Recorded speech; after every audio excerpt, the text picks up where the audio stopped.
दोस्तों, स्वागत है आपका हमारे चैनल परीक्षा टारगेट पर। मैं नफीस अहमद आपका स्वागत करता हूं और बायो के टॉप 30 क्वेश्चंस के साथ मैं आपको के साथ फिर हाजिर हूं। और बायोलॉजी असल में हर एग्ज़ाम में देखिए, जब जहां साइंस आता है, आप जानते हैं साइंस का एक बहुत बड़ा रोल है और उसमें साइंस में ज़्यादातर क्वेश्चंस आपको बायो के मिलेंगे और बायो के वो क्वेश्चंस मिलेंगे जो काफ़ी इंपॉर्टेंट क्वेश्चंस आप बार बार एग्जाम में आते हैं। तो मैं वही क्वेश्चंस आपके लिए टॉप 30 क्वेश्चन लेके आया हूँ बायो के, और हम ये क्वेश्चंस लाते रहेंगे आपके लिए। आप हमारी सीरीज़ से जुड़े रहिएगा और वही टॉप क्वेश्चंस मैं चाहता हूँ कि आप देखते रहें और जिससे आपका जो ज्ञान है वो आगे बढ़ता रहे और आप चाहें अपना एग्ज़ाम में बहुत अच्छा स्कोर करें। बस एक चीज़ का ध्यान रखिएगा कि ये मत देखिएगा कभी, असल में देखिए जब भी आप पढ़ेंगे तो मुश्किलें तो सामने ज़रूर आएंगी और मुश्किल आएगी, उससे लड़ना भी सीखना पड़ेगा, वरना अगर थक हार के बैठ जाएंगे तो कुछ नहीं होगा। यानी मुश्किल इस दुनिया में कुछ भी नहीं, मुश्किल इस दुनिया में कुछ भी नहीं, फिर भी लोग इरादे तोड़ देते हैं। अरे फिर भी लोग इरादे तोड़ देते हैं। अगर दिल में हो कुछ करने की चाहत तो सितारे भी अपनी जगह छोड़ देते हैं। अगर दिल में हो कुछ करने की चाहत तो सितारे भी अपनी जगह छोड़ देते हैं। तो मेरे दोस्तों, अगर चाहिए आपको एक नौकरी चाहिए, आप चाहते हैं कुछ बनना अपनी ज़िंदगी में, तो पढ़िए और लगातार मेहनत कीजिए और मेहनत का फल ही देखिए, एक ना एक दिन आप ज़रूर ज़िंदगी में कुछ ना कुछ बनेंगे। तो चलिए वीडियो को शुरू करते हैं, देखिएगा वीडियो को अंत तक। पहला क्वेश्चन हम लेके आए हैं, देखिए जीवन की मूलभूत इकाई, द यूनिट ऑफ लाइफ पूछी है। देखिए यूनिट ऑफ लाइफ की बात कर रहे हैं तो मैं आपको बता दूं, जीवन देखिए जो है वो किस चीज़ से बना है, क्या है, सारी की सारी आप जानते हैं। तो जीवन की असल में जो मूलभूत इकाई होती है उसे हम कहते हैं कोशिका। क्या कहते हैं? उसे हम कहते हैं कोशिका। तो देखिए जीवन की ये मूलभूत इकाई है कोशिका। तो जब कोशिका जीवन की मूलभूत इकाई है, अब कोशिका के बारे में आप समझ लीजिए है क्या। देखिए कोशिका जो है वो प्रत्येक जीव के शरीर में पाई जाती है और ये सूक्ष्मतम इकाई है जिससे कोशिका है ना जो है सेल बनते हैं। और कोशिका की जो खोज की थी वो 1665 में एक ब्रिटिश वनस्पति शास्त्री थे, उनका नाम था रॉबर्ट हुक। रॉबर्ट हुक ने कोशिका की खोज की थी 1665 में। तो ये भी आप थोड़ा थोड़ा जान लीजिएगा, क्योंकि देखिए ज्ञान जो है बहुत ज़रूरी है। जितना भी आप रखेंगे वो आपको आगे हर एग्ज़ाम में काम आने वाला है। आपको इस चीज़ से परेशान होने की बिल्कुल भी आवश्यकता नहीं है। तो हम बात कर रहे थे कि ये इसका आंसर होगा कोशिका। ठीक है, चलिए नेक्स्ट क्वेश्चन के बारे में बताता हूँ। कोशिका के बारे में कौन सा कथन सही नहीं है? यानी कोशिका के आकार और आमाप विशिष्ट कार्य से संबंधित होते हैं। कुछ कोशिकाओं के बदलते आकार होते हैं और प्रत्येक कोशिका में निष्पादन की अपनी क्षमता होती है। सभी देह ऊतकों में एक ही प्रकार की कोशिकाएं विद्यमान होती हैं। तो देखिए ये जो क्वेश्चन इसमें सही नहीं यानी गलत पूछा है, कौन सा सही नहीं है, तो इसका आंसर होगा डी। तो देखिए वो बताता हूँ, सभी देह ऊतकों में एक ही प्रकार की कोशिका नहीं होती, अलग अलग प्रकार की कोशिकाएं होती हैं सभी ऊतकों में। तो इससे आप ध्यान रखिएगा। नेक्स्ट आप देखिएगा, निम्नलिखित में से कौन सा कोशिकांग पादप कोशिका में पाया जाता है किंतु जंतु कोशिका में नहीं पाया जाता? अभी कोशिकांग के बारे में पूछ रहे हैं कि कौन सा कोशिकांग जो है वो पादप कोशिका में तो मिलता है लेकिन जंतु कोशिका में नहीं मिलता, तो हम उसकी बात कर रहे हैं। तो अब देखिए क्या होता है जो पादप कोशिका में होता है और जंतु कोशिका में नहीं होता, तो वो होता है क्लोरोप्लास्ट। क्या होता है? क्लोरोप्लास्ट, ये क्लोरोप्लास्ट। ठीक है, कोशिका का जीवित अंश जीव द्रव्य, यानी कोशिका पे जो जीवित है जिससे उसे कहते हैं प्रोटोप्लाज्म कहलाता है। ये किससे बना? तो प्रोटोप्लाज्म जो है वो किस चीज़ से बना होता है? तो प्रोटोप्लाज्म जो है वो कोशिका द्रव्य, केंद्रक द्रव्य और कोशिकांग से मिलकर बनता है। इसका आंसर होगा डी। नेक्स्ट आप देखिएगा, 80% से अधिक कोशिका में पाया जाने वाला 80% से अधिक कोशिका में पाया जाने वाला खनिज। तो जो खनिज कोशिका में पाया जाता है वो 80% से ज़्यादा क्या होता है? तो कोशिका में 80% ज़्यादा होता है वाटर, यानी जल। और जल का सूत्र होता है, आपको पता है क्या? ये होता है H2O। आप जानते हैं जल का सूत्र क्या होता है? H2O, ये होता है पानी। नेक्स्ट देखिए, निम्नलिखित में से किन कोशिकाओं में नाभिक नहीं होता? किन कोशिकाओं में नाभिक नहीं होता? तो नाभिक नहीं किस में नहीं होता? तो ये होती हैं लाल रक्त कोशिकाएं। कौन सी होती हैं? लाल रक्त कोशिकाएं। ये लाल रक्त कोशिकाओं में क्या होता है? वो केंद्रक नाभिक नहीं होता। नेक्स्ट देखिएगा, निम्न में से कौन सी कोशिकाओं में आत्मघाती बैग, कोशिकाओं के आत्मघाती बैग कहे जाते हैं, यानी कौन है वो जो जिन्हें कोशिकाओं का आत्मघाती बैग कहते हैं। ठीक है, तो आप ध्यान रखिएगा, ये वर्ड बहुत बार आता है, ये आत्मघाती बैग। तो हम आत्मघाती बैग जो कहते हैं वो कहते हैं लाइसोसोम्स को। किसे कहते हैं? लाइसोसोम्स। इसका आंसर होगा, निम्नलिखित कोशिका अंगों में कौन सा एक अर्धपारगम्य है? तो अर्धपारगम्य होती है कोशिका झिल्ली। क्या होती है अर्धपारगम्य? कोशिका झिल्ली होती है।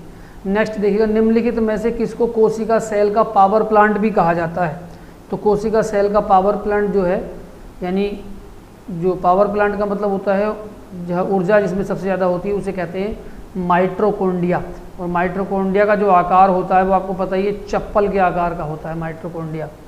ठीक है, तो इसे हम माइटोकॉन्ड्रिया बोलते हैं। अब ये ध्यान रखिएगा, कोशिका का शक्ति स्रोत, कोशिका का शक्ति स्रोत, तो ये भी क्वेश्चन वही है। देखिए घूम फिर के, कोशिका का शक्ति स्रोत भी क्या होता है? वो माइटोकॉन्ड्रिया ही होता है। नेक्स्ट देखिए, मानव शरीर में मौजूद निम्नलिखित कोशिकाओं में से किसमें माइटोकॉन्ड्रिया नहीं होता? अब वो कौन सी कोशिका होती है जिसमें माइटोकॉन्ड्रिया नहीं होता? तो वो आपको बताना है, जिसमें माइटोकॉन्ड्रिया नहीं पाया जाता है। तो माइटोकॉन्ड्रिया जो है वो लाल रक्त कोशिकाओं में नहीं पाया जाता। काय में नहीं पाया जाता है? ये होती हैं लाल रक्त कोशिकाएं, इनमें माइटोकॉन्ड्रिया नहीं पाया जाता। तो निम्नलिखित में से कोशिका का नियंत्रक केंद्र, अब कोशिका का जो नियंत्रक केंद्र होता है, यानी कोशिका जिससे कंट्रोल होती है, तो उसे हम कहते हैं केंद्रक। क्या कहते हैं? केंद्रक कहते हैं। तो ये 12 क्वेश्चन देखिए। अब क्वेश्चन नंबर 13 मैं आपको बताता हूँ, निम्नलिखित की कोशिका सूक्ष्मतम जीव, यानी कोशिका की सूक्ष्मतम जीवित कोशिका जो है वो कौन सी होती है? सूक्ष्मतम जीवित कोशिका, तो उसके बारे में बात कर रहे हैं, तो उसे हम कहते हैं माइकोप्लाज्म। क्या कहते हैं उसे हम? इसे हम कहते हैं माइकोप्लाज्म। ये है माइकोप्लाज्म।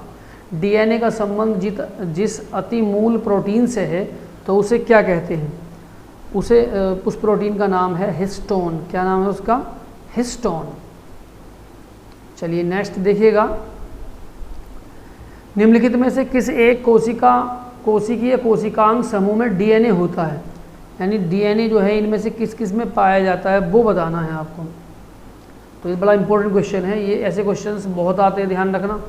तो डीएनए जो है देखिए सूत्र कणिका में पाया जाता है, एक तो सूत्र कणिका में होता है, केंद्रक में भी होता है और हरित लवक में भी होता है।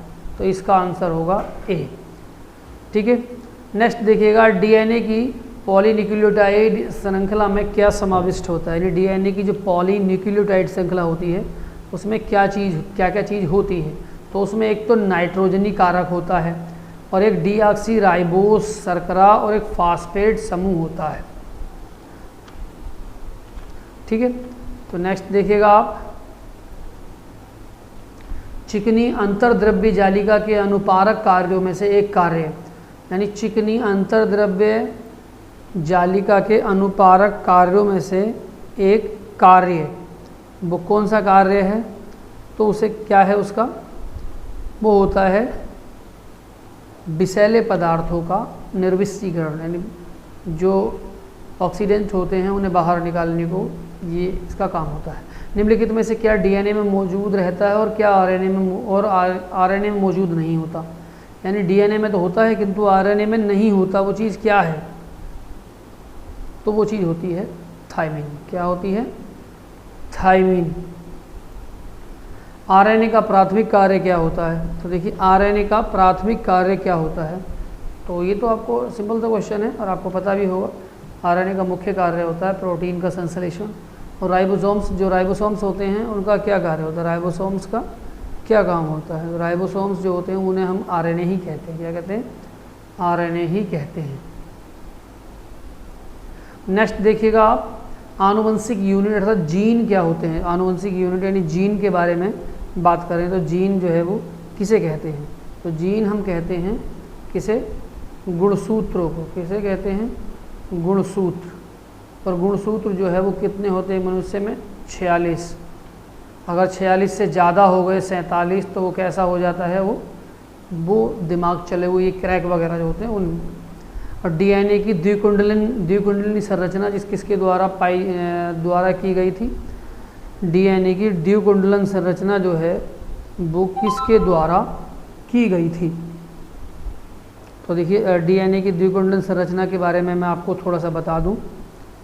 ये की गई थी वाटसन और क्रिक के बारे में। ये है वाटसन और क्रिक। नेक्स्ट आप देखिएगा, सबसे पहले डीएनए को अलग किसने किया था? तो डीएनए को सबसे पहले अलग किसने किया था? तो एक बड़े मशहूर वैज्ञानिक थे, उनका नाम था फ्रेडरिक हॉफमैस्टर। इन्होंने डीएनए को सबसे पहले अलग किया था। और डीएनए के 2 स्ट्रैंड कैसे बंधे होते हैं? तो डीएनए के 2 स्ट्रैंड जो है वो हाइड्रोजन बंध से बने होते हैं, हाइड्रोजन बंध से बने होते हैं। नेक्स्ट आप देखिएगा, डीएनए एक तंतुगच्छ स्ट्रैंड से आरएनए में आनुवंशिक सूचना के प्रतिरूपण की प्रक्रिया क्या कहलाती है? यानी जो एक डीएनए से आरएनए में जो चीज़ पहुंचती है, उससे जो वो प्रक्रिया होती है, उस प्रक्रिया को हम क्या कहते हैं? तो उस प्रक्रिया को हम लोग कहते हैं अनुलेखन। क्या कहते हैं? उसे हम कहते हैं अनुलेखन। प्रयोगशाला में सर्वप्रथम डीएनए का संश्लेषण किसने किया था? तो प्रयोगशाला में सर्वप्रथम डीएनए का संश्लेषण किसने किया था? तो वो किया था हरगोविंद खुराना। आपने नाम सुना होगा हरगोविंद खुराना जी का। तो नेक्स्ट देखिएगा, डीएनए अंगुला छाप का प्रयोग किसकी पहचान के लिए किया जाता है? डीएनए अंगुला छाप का प्रयोग जो है वो किसकी पहचान के लिए किया जाता है? तो इससे डीएनए का आपने सुना होगा, जितने भी केस चल रहे हैं तो इनमें ज़्यादातर क्या होता है कि अगर पहचान करनी हो उसकी, तो मान लो जैसे रेपिस्ट है, जैसे मान लो चोर है, कोई भी हो, तो उसके लिए ये माता पिता की पहचान भी डीएनए से हो सकती है, चोर की भी, बलात्कारी भी। तो इसका आंसर होगा डी, उपयुक्त सभी। डी, उपयुक्त सभी। यानी जीव कोशिकाओं में आनुवंशिक लक्षणों के नियंत्रण में निम्नलिखित में से कौन सा उत्तरदायी है? निम्नलिखित में से कौन सा उत्तरदायी है? तो ये कौन सा उत्तरदायी होता है? तो वो होता है डीएनए। और देखिएगा नेक्स्ट लास्ट स्लाइड में आपको लेकर चलता हूँ। पुरुष में पुरुषत्व के लिए कौन सा गुणसूत्री संयोजन होता है? तो पुरुष में पुरुषत्व के लिए कौन सा गुणसूत्री होता है? वो होता है एक्स और वाई। जो जिससे एक्स और वाई इससे मिलके क्या होता है? पुरुषत्व यानी लड़के की का जो उत्पत्ति होती है वो। और मनुष्य में कौन से क्रोमोसोम्स मिलने से बालक का जन्म होता है?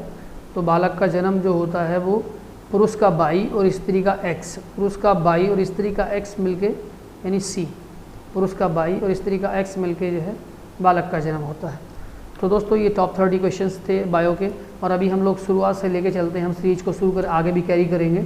आप हमारी इस सीरीज से जुड़िए, हम वो सारे इंपॉर्टेंट क्वेश्चंस आपको कराएंगे जो भी इम्पोर्टेंट हैं और जो मैं एग्ज़ाम में बार बार रिपीट होते रहते हैं।